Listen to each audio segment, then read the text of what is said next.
Hi everybody, how are you doing? Well, we're at the end of September, which means we're properly into autumn now, but there's still plenty to happen in the garden, and the weather today is a bit grey, but it's mild. It's about 20 degrees and the sun's coming out later on, so the things that need a bit of light, a bit of warmth, are still going to get it, so we should still see stuff coming through into October, and there's no sign of any frost yet here, so hopefully we'll have plenty of life in the garden all the way into October. This is going to be the penultimate gardening video on this format as I leave the business at the end of October, which is a bit sad, but all things come to an end and plenty of gardening metaphors to use here, but I'm going to pop myself on and see what comes next. More to follow on that in October with the last of these videos. I hope you've enjoyed them and they'll continue on another format, another way, somehow or other. But for now, let's go around the garden and see what's happening here.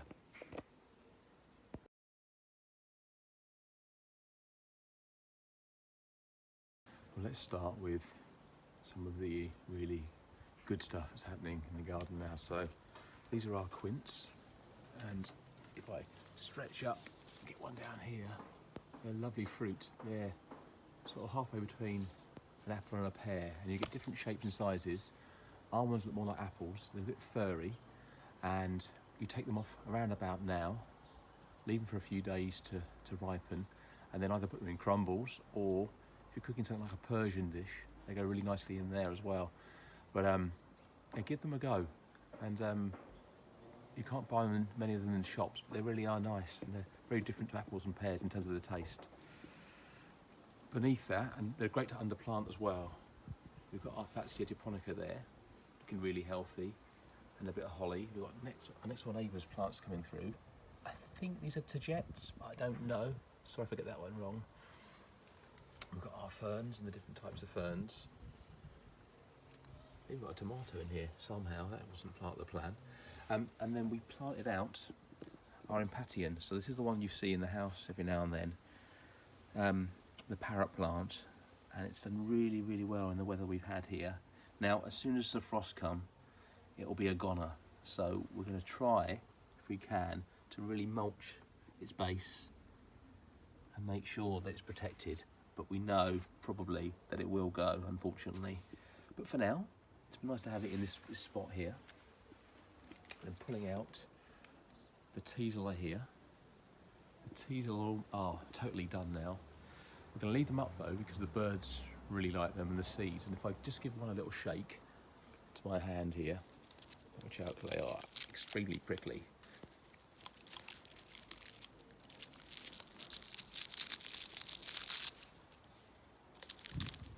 You can't see there, unfortunately.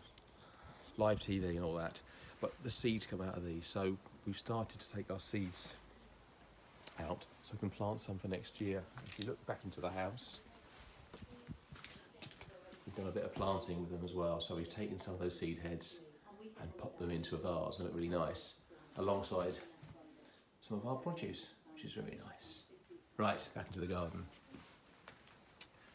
Still got courgettes coming, but they won't be much longer now, so make the most of those. Tomatoes, there's a few in the greenhouse. A few peppers still coming, and this heat will really help with those. We've picked a lot of them off. There's some yellow peppers here. Yes, yeah, yellow chilies here as well, which is good. Then up the left-hand side of the garden, we go past the teasel to the right. We've got some lovely little daisies here that really come nicely. Past the hollyhocks, which are now all gone, but the seeds are in here as well, so give them a little shake. And out come some seeds. And these will self-plant, this is self-seed, sorry. But save those, pass them on to friends and neighbours, and they can have hollyhocks too, and they're a lovely plant to grow. Got a bit of borage. It's come very late this year, and you can see the leaves unfortunately get quite a lot of mildew and damp, so they're lovely plants, they're great for the bees, but don't look very pretty all the time. Then we've got our yarrow here, Achillea, which again will give us some seeds, and also Nigella, which again have gone. So if you give the Nigella a quick crunch in there, We'll find all of us. There should be some seeds here coming. There we go. Little black seeds, and obviously these can be used for cooking, nothing else, but also for planting on. You can see on our floor here, they've self-seeded already, and they're coming to the path. So with the turn those over, because we don't want Nigellas in there, but they really do propagate really, really well. A few more tomatoes here, not many now. We're near the end, unfortunately, but we've got a few, so we'll keep on going. And you've got to watch out as well for rot. So by now you really are getting near the end. You can see here, starting to see some tomatoes going off, but also the branches going from that lovely green to white and green. So start picking them, make sauces with them, have them in your lunch, which you're sick and tired of tomatoes by now in this time of the year, but keep using them because once they're gone, they're gone. We got, thankfully, some Salvia amistad. We thought we'd killed it by pruning too early this year, but it's come back, and hopefully that means next year will be great. It's a lovely, lovely flower, especially this time of year with the colour coming through. Plus the other Salvia and the Cosmos and the Rose still getting bits and pieces, and the Geum also still flowering with a few tomatoes behind. Mulberry's finished in terms of fruit for this year, but still growing, and we need to cut this one right back because it can take over, and we just want it to be in the garden, giving us some mulberries rather than too many. We've got the late fruiting raspberry in here, and they are super, super tasty. So I always say, if you can grow fruits like raspberries and gooseberries, do, because they keep giving you, same for tomatoes, giving you that little bonus all the time.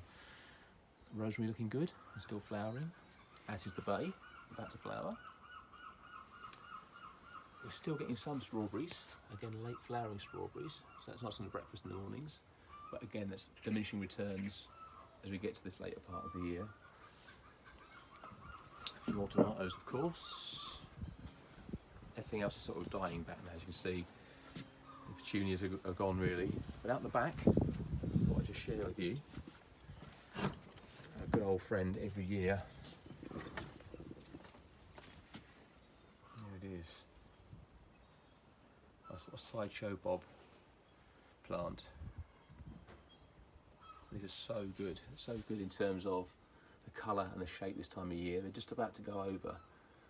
They're great for the leaves and also for seeds as well. If I give them a little shake, I might get some seeds here, but they're normally a bit too early really for that. They're so nice against the old tomatoes here and a black currant bush which is now gone as well.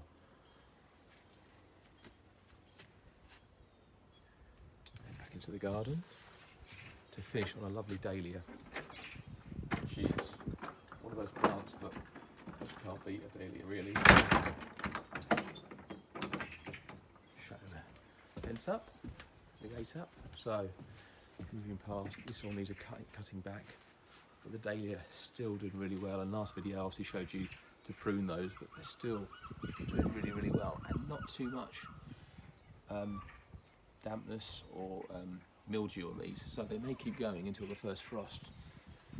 And if you put those against the nasturtiums popping behind, this one here, it's a lovely contrast of colour this time of the year. And that is that.